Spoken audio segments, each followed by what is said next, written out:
Aujourd'hui pour une nouvelle vidéo en SVT. Nous allons corriger les exercices du bac régional zone 3. Alors dans cette vidéo, je vais faire la correction du bac régional zone 3, mais je demande de faire bien la lecture avec moi une deuxième fois et puis on va compléter rapidement et faire correspondre chaque écriture. Alors, chers amis, nous allons commencer l'exercice 1. Baccalauréat blanc. Sciences de la vie et de la terre. Examen régional. Exercice 1. 4 points. Partie A. Les séries de propositions ci-dessous se rapportent au cycle sexuel chez la femme. 1. Les gonadostimulines sont produites par A. Les gonades, B. L'hypophyse, C. L'hypothalamus, D. Les ovaires. 2. Les oestrogènes sont produits par A. Le corps jaune, B.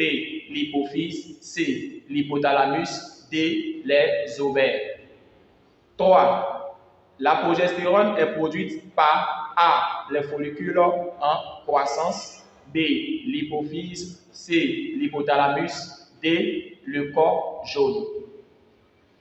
Et 4. La FSH et la LH sont produites par A. Les follicules en croissance, B. L'hypophyse, C. L'hypothalamus, D. Le corps jaune. Alors, chers amis, dans cet exercice, il est question de relever dans chaque série la proposition exacte en utilisant les chiffres et les lettres.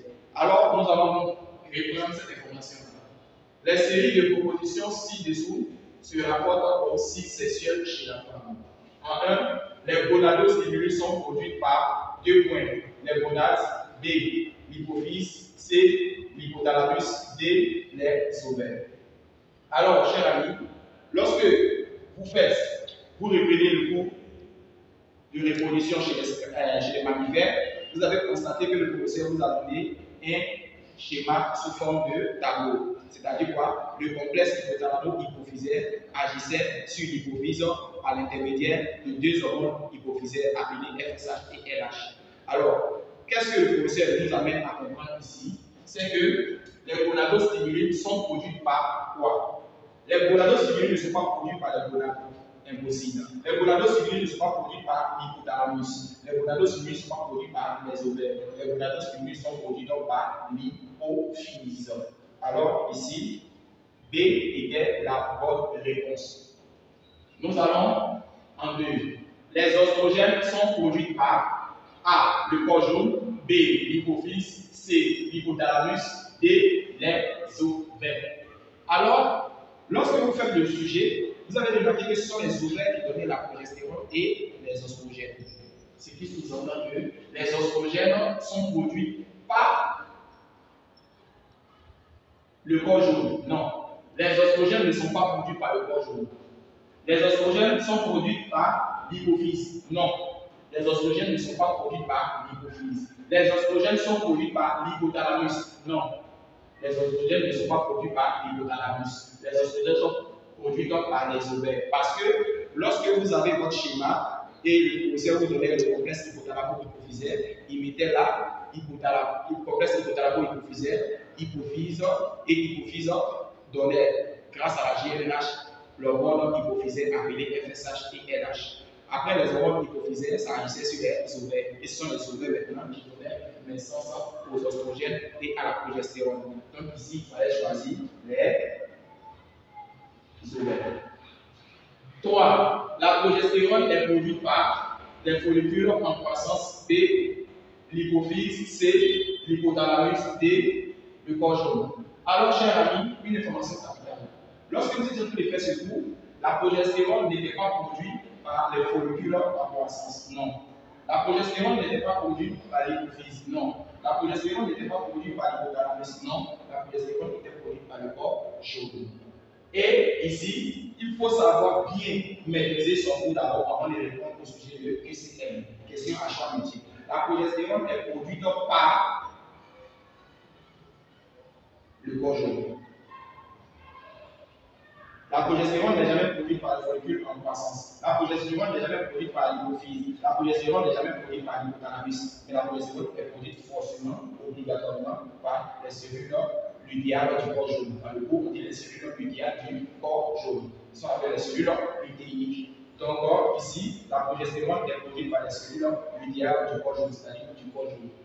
En cas, la FSH. D'abord, la FSH signifie hormone folliculostimulante et LH hormone lutéinique. Alors, on dit le FSH et LH sont produits par les molécules en croissance en B, l'hypophyse en C, l'hypothalamus et en D, le corps jaune. La FSH n'est jamais produite par le corps jaune, c'est impossible. La FSH n'est jamais produite par l'hypothalamus, c'est impossible. La FSH n'est jamais produite par l'hypophyse parce que la FSH même est une hormone hypophysaire, donc ce n'est pas produit par l'hypophyse. La FSH est produite par les follicules en croissance. Alors, je vais la dire ici. Alors, nous allons donc relever toutes les informations du sujet. Il s'agit de prendre 1, 2, 3, 4. Le 1, il s'agit de D. Le 2, il s'agit de D. Le 3, il s'agit de D. Et le 4, il s'agit de A. Chers amis, nous avons donc fini la partie A. Nous allons donc entamer la partie B. Vous suivez attentivement avec moi. Partie B. Le schéma ci-dessous représente l'ultrastructure du VIH. Ici, on a donc l'ultrastructure du VIH. Alors, les différents noms 1, 2, 8, 3, 6, 4, 5 et le 16. Associe chaque mot ou groupe de mots à un chiffre du schéma. Comme il n'y a pas de place, je vais considérer en mettant un temps sur le schéma. Le 1, lorsque vous faites la structure du VIH-Sida, je vous demande pardon de maîtriser les différents noms. Le 1 est appelé GP120. Dans notre sujet, ils ont ignoré le nom, mais ils ont remplacé plutôt le nom par glycoprotéine. Parce que GP signifie glycoprotéine. Alors le 1 porte le nom de glycoprotéine. Si l'on vous demandait de continuer, vous allez dire glycoprotéine GP120. C'est ce qu'on appelle GP120, glycoprotéine GP120. Alors, le numéro 2. Le numéro 2, c'est ce schéma fait en orange. Il s'agit donc de notre schéma appelé ARN. Acide désoxyribonucléique. Donc, le numéro 2 porte le nom de ARN viral.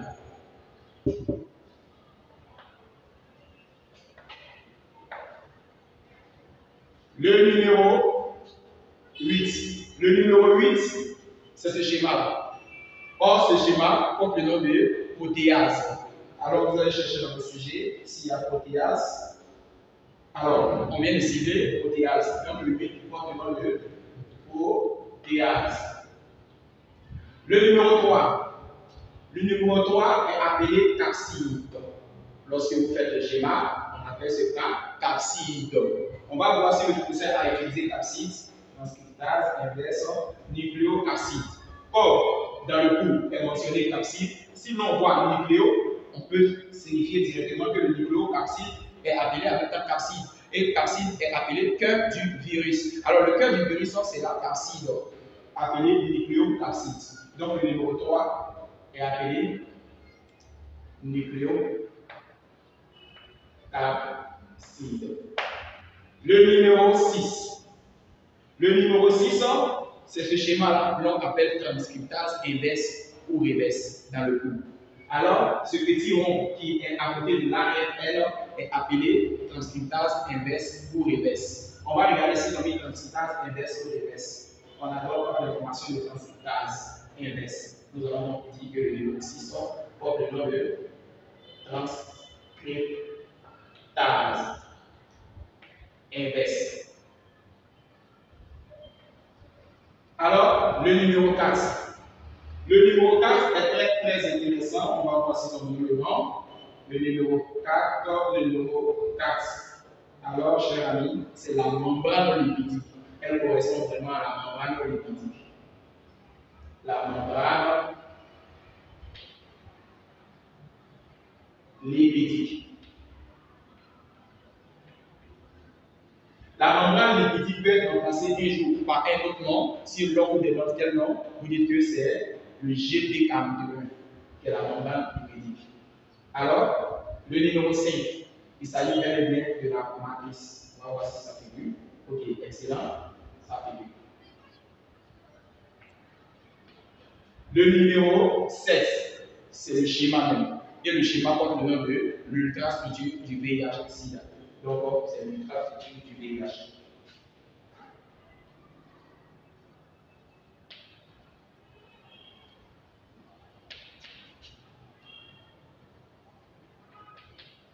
Alors, nous allons donc reprendre à 0 lorsqu'on associe.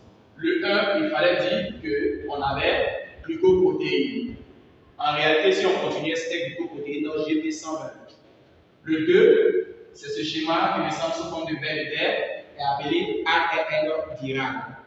Alors, pourquoi dit-on que le VIH-Sida est un rétrovirus? C'est parce qu'il transforme l'ARN en ADN. Alors, on a l'ARN viral.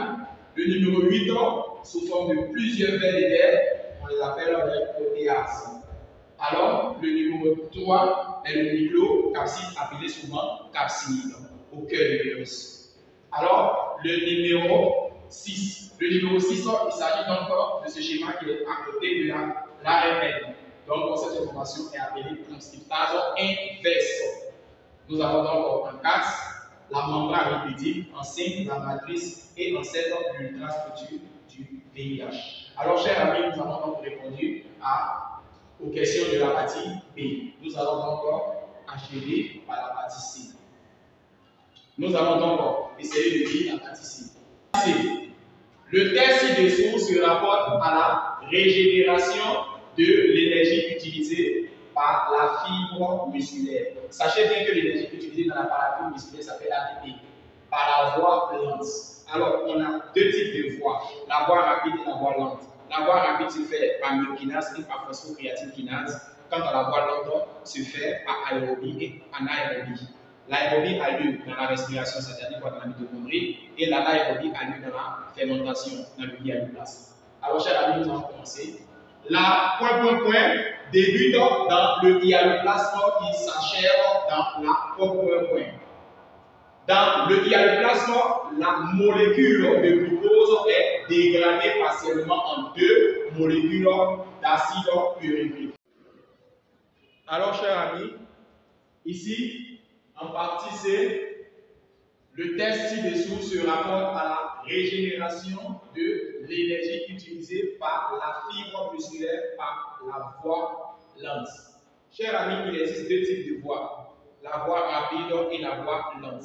La voie rapide se fait par myokinase et par phosphocréatine kinase. Quant à la voie lente, ça se fait par aérobie et anaérobie. Le sujet suggère que la voie est appelée lente. Donc forcément, c'est le sujet de aérobie et anaérobie. En 1, la pointillée débute dans le hyaloplasme qui s'achève dans la pointillée. Dans le hyaloplasme, la molécule de glucose est dégradée partiellement en deux molécules d'acide urique. C'est la pointillée. Cette réaction s'accompagne du phénomène d'oxydoréduction qui permet la production pointillée dans la mitochondrie. Pointillée est dégradée totalement pour libérer du pointillé CO2, de l'eau et pointillé. Si la glycolyse se déroule en milieu aérobie, le cycle de Krebs dans la mitochondrie se fait en présence de pointillés. Alors, chers amis, nous allons encore remplacer ces mots au groupe de mots. Ces mots au groupe de mots. Allons-y, les mots à remplacer, on a l'acide pyruvate, la mitochondrie, 36 molécules d'ATP, le dioxyde de carbone, le dioxygène, de 2 molécules d'ATP, la respiration et la glycolyse. Chers amis, la Pointillé débute dans le dialogue qui s'achève. Alors, qu'est-ce qui débute dans le dialogue? C'est la respiration. La respiration débute dans le diaplasme qui s'achève dans la mitochondrie.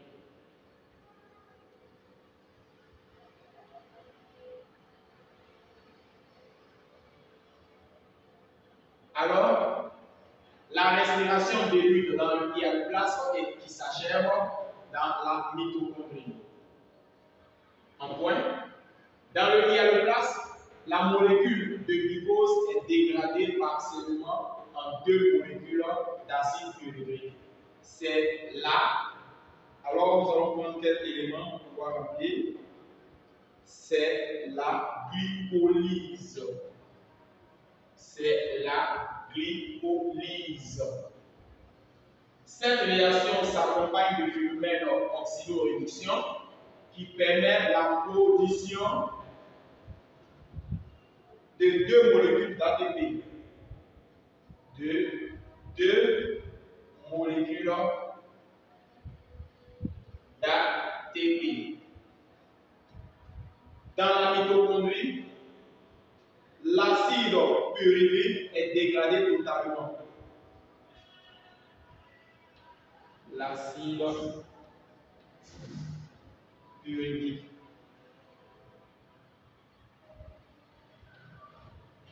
est dégradé totalement pour libérer du dioxyde de carbone. Dioxyde de carbone, appelé CO2, de l'eau et 36 molécules d'ATP. Si la glycolyse se déroule en milieu anaérobie, le cycle de Krebs dans la mitochondrie se fait en présence de dioxygène. Alors, chers amis, nous avons donc remplacé les pointillés par les mots et groupes de mots. Il fallait comprendre comme une bonne phrase, la respiration débute dans le diaplasme qui s'achève dans la mitochondrie.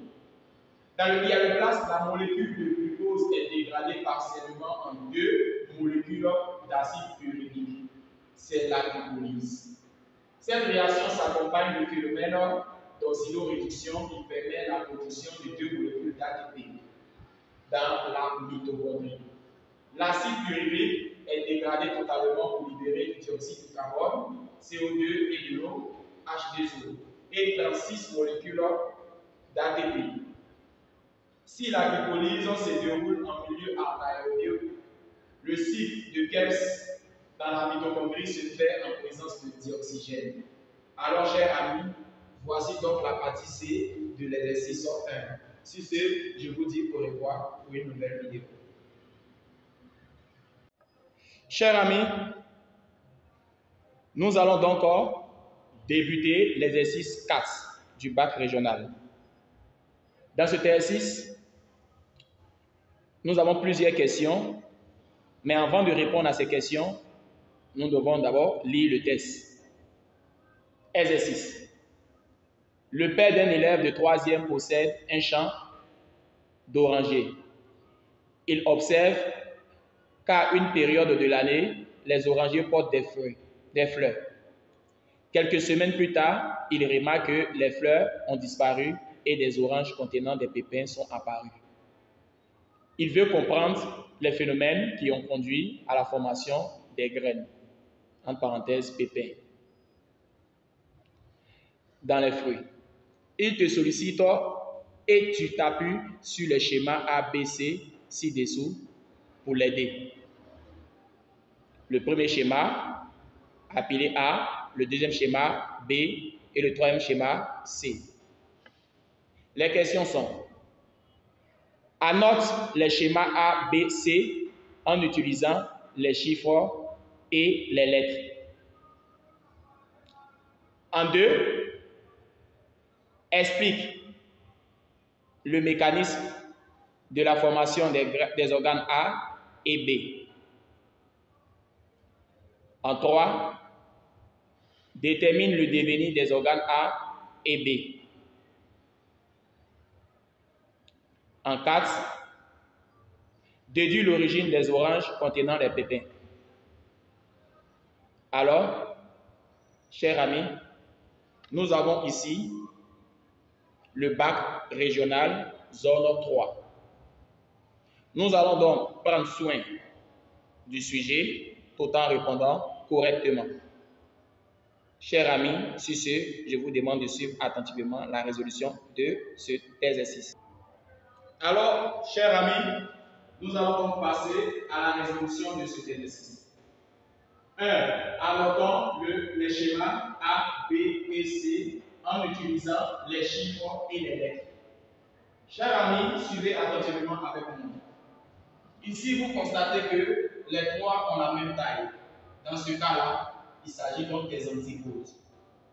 Ici, c'est la cellule qui possède les deux noyaux. On l'appelle cellule du sac embryonnaire. Alors, chers amis, nous allons commencer la résolution de ce problème. Annotons les schémas A, B et C en utilisant les chiffres et les lettres. Nous avons un schéma où les trois ont la même taille. Lorsque les trois ont la même taille, il s'agit donc des antipodes. Lorsque les deux ont la même taille et l'une du milieu est grand, il s'agit donc de l'osphère qui se trouve là et des synergies qui se trouvent là. Ça, c'est une cellule qui possède les deux noyaux. On appelle cellule du sac embryonnaire ou bien cellule centrale. Chers amis, nous avons donc en A le sac embryonnaire. Nous allons donc dire que A est appelé sac embryonnaire. Alors, nous allons donner comme 1, on vient de dire que 1, tous les trois ont la même taille. Dans ce cas, 1, il s'agit donc de antipodes. Nous allons prendre celui du milieu qui est 2. Il s'agit donc de cellules du sac embryonnaire. La cellule du sac embryonnaire porte le nom de cellule centrale. Alors, chers amis, nous allons passer au cas numéro 3. Le cas numéro 3, il s'agit donc des deux petits. Alors, nous allons utiliser comme information synergie.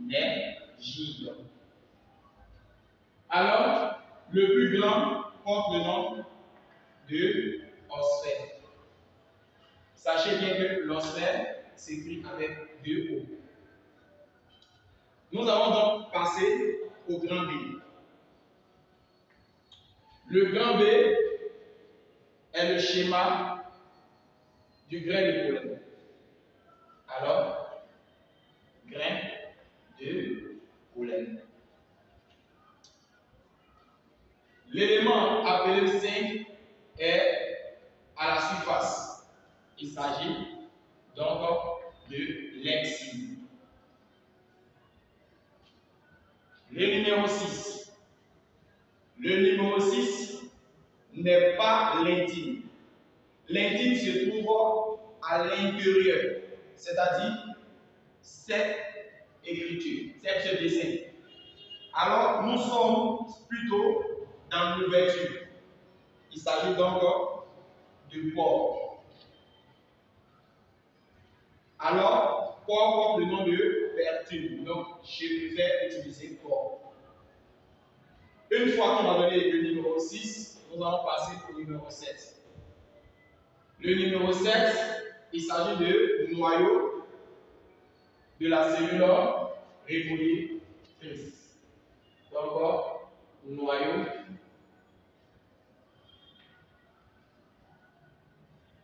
reproducteur.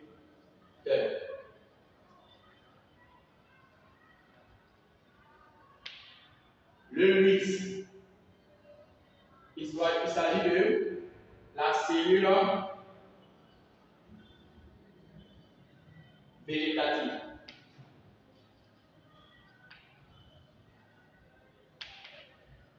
Le numéro 9, il s'agit de la vacuole. Chers amis, nous allons donc reprendre ensemble. A, centre embryonnaire. 1, antipode. 2, cellules du sac embryonnaire ou cellules centrales. 3, synergie. 4, osphère. B, grain de pollen. 5, exine. 6, pore. 7, noyau reproducteur. 8, cellules végétatives. 9, vacuole. À présent, nous allons donc passer au grand C.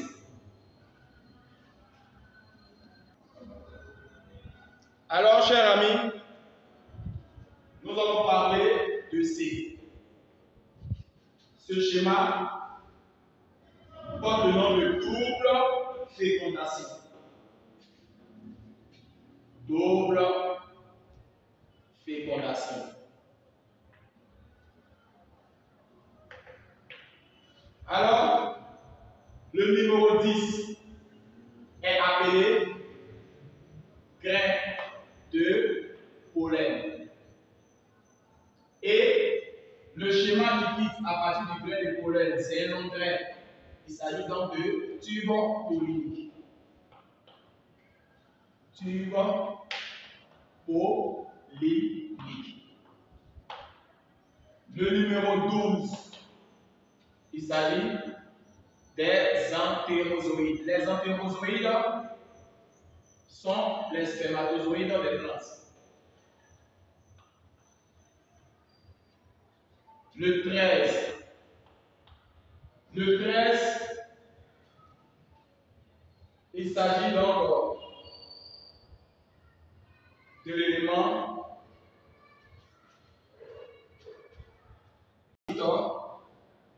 cavité qui se trouve là, c'est-à-dire le petit rond. Il s'agit donc de ovule. Nous allons donc en deux expliquer la formation des organes A et B. Expliquons le mécanisme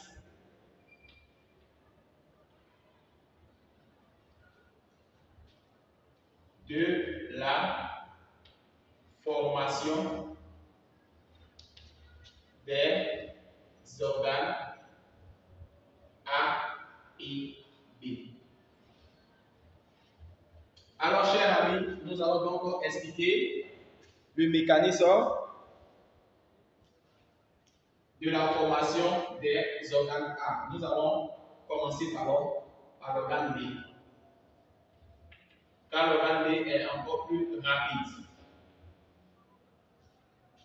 Alors, pour ce faire, vous devez savoir quoi? Une cellule mère diploïde, c'est-à-dire à deuxième chromosome, suivie deux méioses par division pour donner 4 microspores, appelés tétraspores. Chaque tétraspore se différencie pour donner un grain de pollen. C'est tout. Une cellule mère diploïde. Diploïde signifie deuxième chromosome.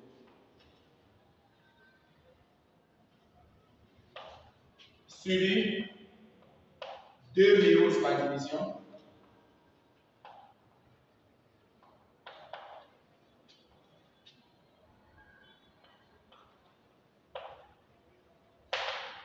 Pour donner 4 microspores.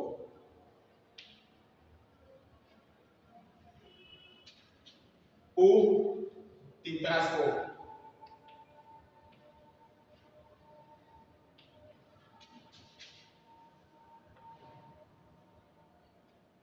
Chaque tétraspore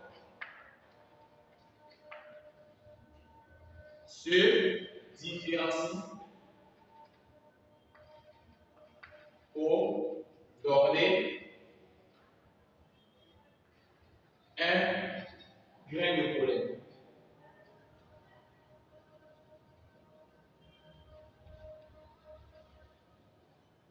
Alors, chers amis, nous allons reprendre.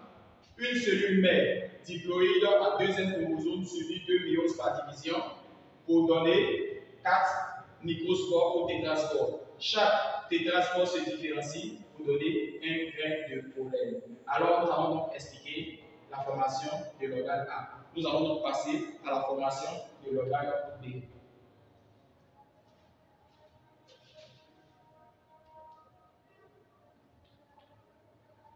Pour l'organe à présent A. Quand on finit de faire l'organe B. Qu'est-ce que l'on doit dire?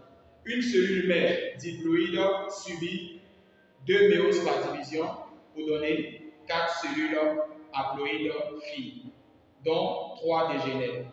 Un seul grossit et son noyau devient le noyau de la mégaspore. Son noyau subit 3 mitoses successives pour donner 8 cellules fils aux cellules filles.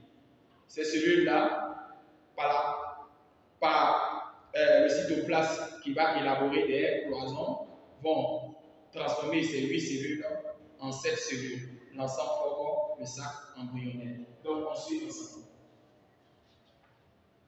Une cellule mère diploïde, en parenthèse, deuxième chromosome, subit 2 divisions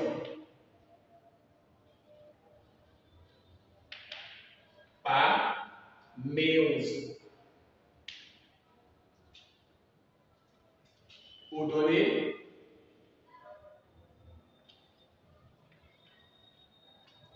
4 cellules haploïdes filles, dont 3 dégénèrent, avec 3 disparaissent.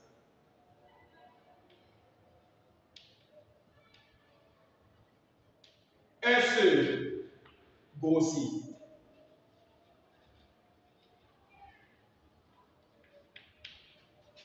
Et son noyau devient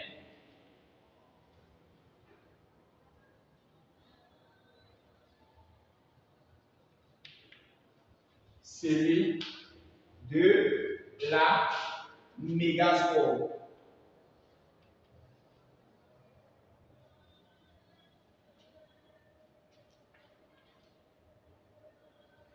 Son noyau subit 3 mitoses successives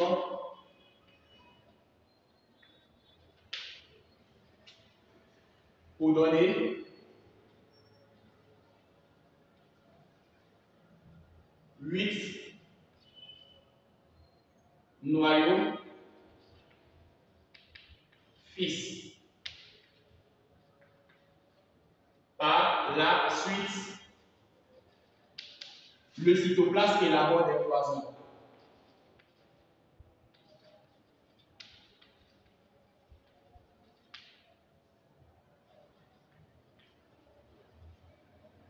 Des cloisons qui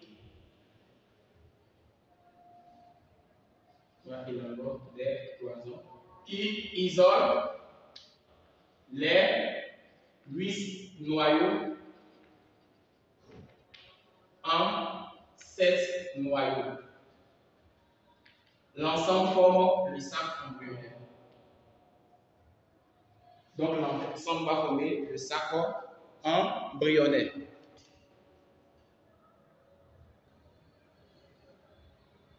Alors ici, l'ensemble va former le sac embryonnaire.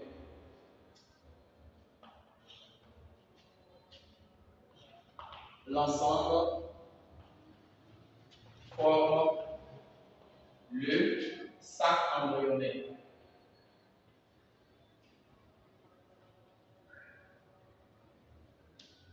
Constitué de deux synergies. Un nosphère d'une cellule de sac embryonnaire constitué de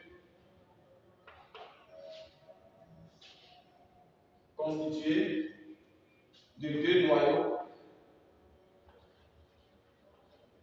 centraux.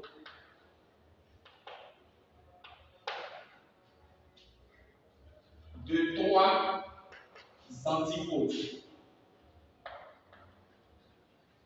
Alors, chers amis, nous avons aussi donné l'explication du mécanisme de la formation du sac embryonnaire. Nous allons donc passer à la question 3. Détermine le devenir des organes A et B. Nous allons donc montrer comment les organes A et B deviennent plus tard.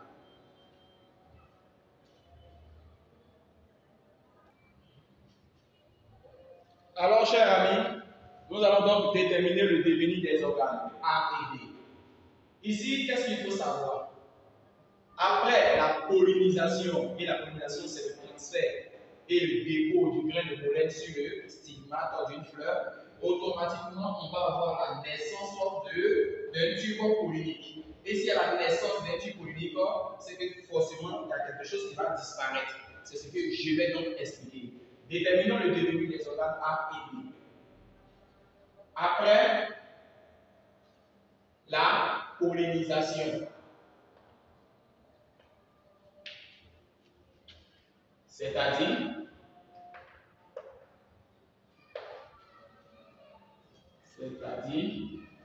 le transfert, puis le dépôt du grain de pollen sur le stigmate d'une fleur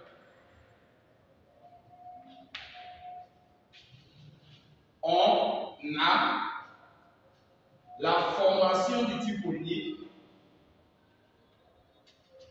formation du tube pollinique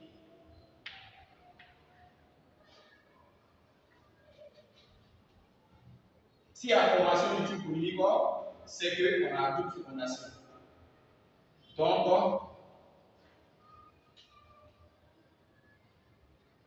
Donc, la parution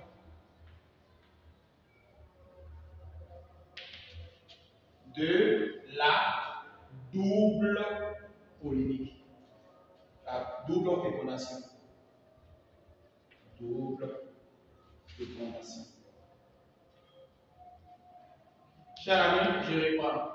S'il y a formation du tube pollinique, obligatoirement, c'est qu'il y a l'apparition de double fécondation. Car la formation du tube pollinique induit l'apparition du double fécondation. Donc, je reprends. La formation du tube pollinique induit l'apparition du double fécondation. Alors, le double fécondation, c'est ce qu'on va voir. La double fécondation. Ok. Ici, qu'est-ce qu'il faut répéter? L'apparition de la double fécondation. Qu'est-ce qu'il faut répéter ici? Lorsqu'on parle de double fécondation, c'est qu'impérativement, on a deux entérozoïdes, des ovaires qui vont jouer un rôle très important. Ici, nous allons donc dit. Le noyau.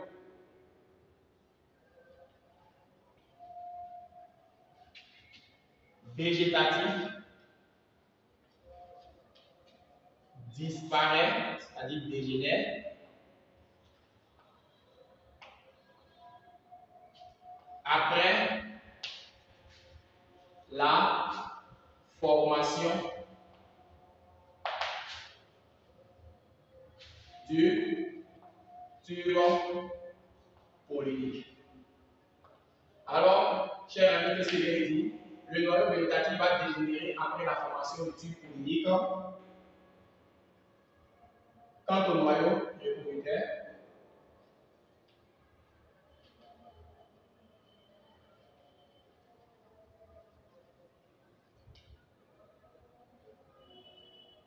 se divise en deux entérozoïdes, dont l'une des entérozoïdes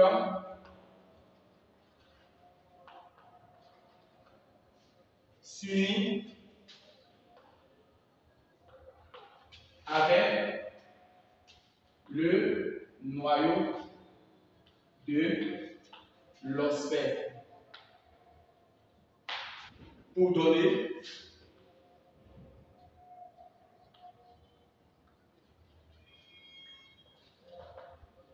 l'œuf principal.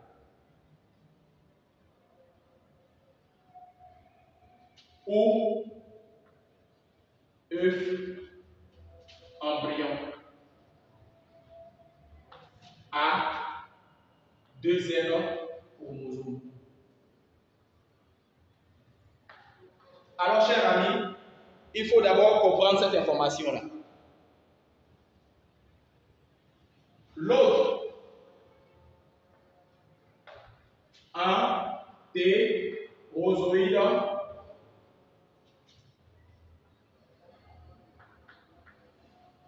s'unit avec le noyau ou avec les noyaux centraux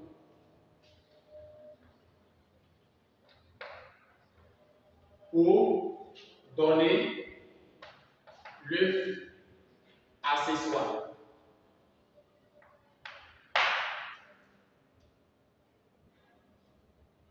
Ou l'œuf albumen.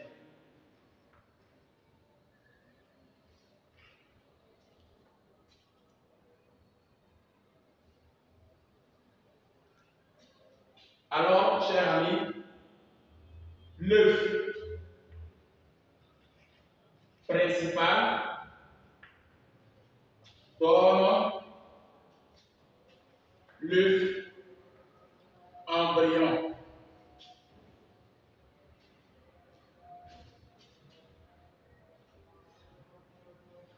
Après,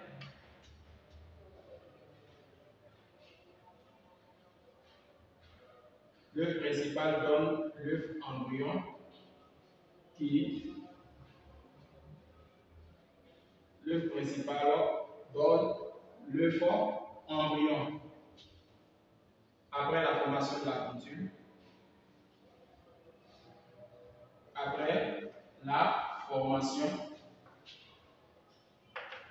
de la plantule.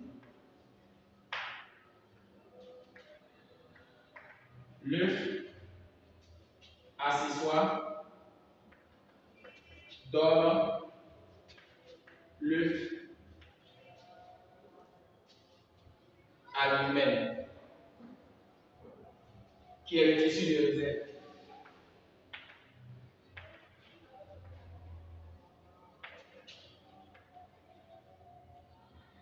Alors, chers amis, nous allons donc répondre à la dernière question du sujet. Chers amis, la dernière question, déduisons l'origine des oranges contenant des bébés. Alors, chers amis, qu'est-ce qu'il faut savoir? Après la fécondation de l'ovule, l'œuf principal va donner l'œuf embryon qui va générer la plantule et l'œuf accessoire va donner l'albumène qui sera le tissu de réserve. L'œuf principal, pardon, l'œuf embryon et l'œuf albumène vont fusionner pour donner la graine, c'est-à-dire les pépins, ou bien le fruit. Et le fruit, ce sont les oranges. Ce sont les oranges qui vont contenir maintenant des pépins. Donc, après la fécondation,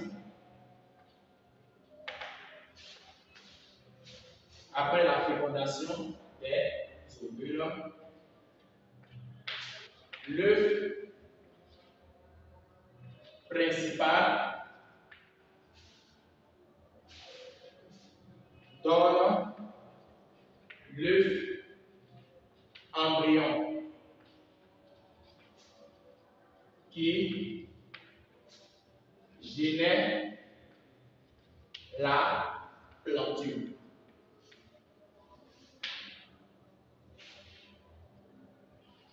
Quand l'œuf accessoire lui donne l'œuf albumène qui sera le tissu de réserve. Nous allons donc terminer en disant que l'œuf embryon et l'œuf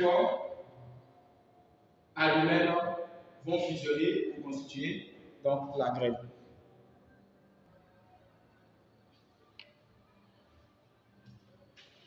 L'œuf embryon et l'œuf albumène constituent, fusionnent pour constituer la graine. Dans notre cas, la graine représente le fruit.